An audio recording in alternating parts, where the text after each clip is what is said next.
સુરત જિલ્લાના વાવ ખાતે આજે સવારે એક કરુણ ઘટના સામે આવી છે। પોલીસ સબ ઇન્સ્પેક્ટર અને લોકરક્ષક કેડરની ભરતી પરીક્ષા દરમિયાન એક ઉમેદવારનું હાર્ટ એટેકથી મૃત્યુ થયું છે।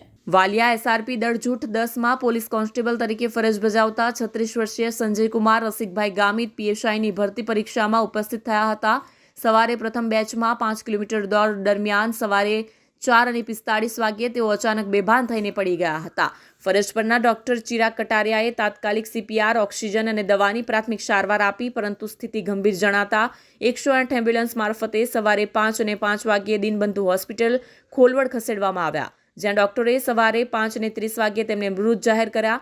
તાપી જિલ્લાના વ્યારા તાલુકાના ચીખલવાવ ગામના વતની સંજયકુમારના પરિવારજનોને ઘટનાની જાણ કરવામાં આવી હતી।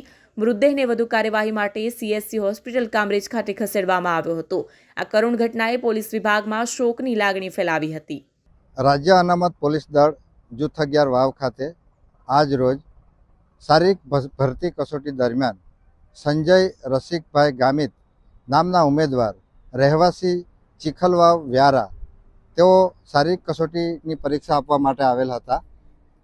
શારીરિક કસોટીની પ્રથમ બેચમાં તેઓની રનિંગ હતી અને તેઓ રનિંગ દરમિયાન 12મા રાઉન્ડના અંતે ટ્રેક ઉપર બેહોશ થઈ ઢળી પડતા તેઓને ફરજ પર હાજર ડૉક્ટર શ્રી ચિરાગ કટારિયા નાઓએ સીપીઆરની પ્રાથમિક સારવાર શરૂ કરેલ બાદ તાત્કાલિક ઓક્સિજન તેમજ અન્ય મેડિસિન શરૂ કરી ઇમરજન્સી 108 એમ્બ્યુલન્સ મારફતે ખોલવડ ખાતે આવેલ દિનબંધુ હોસ્પિટલમાં લઈ ગયેલ, પરંતુ ફરજ પરના ડૉક્ટરશ્રીનાઓએ તેમને મૃત જાહેર કરેલ।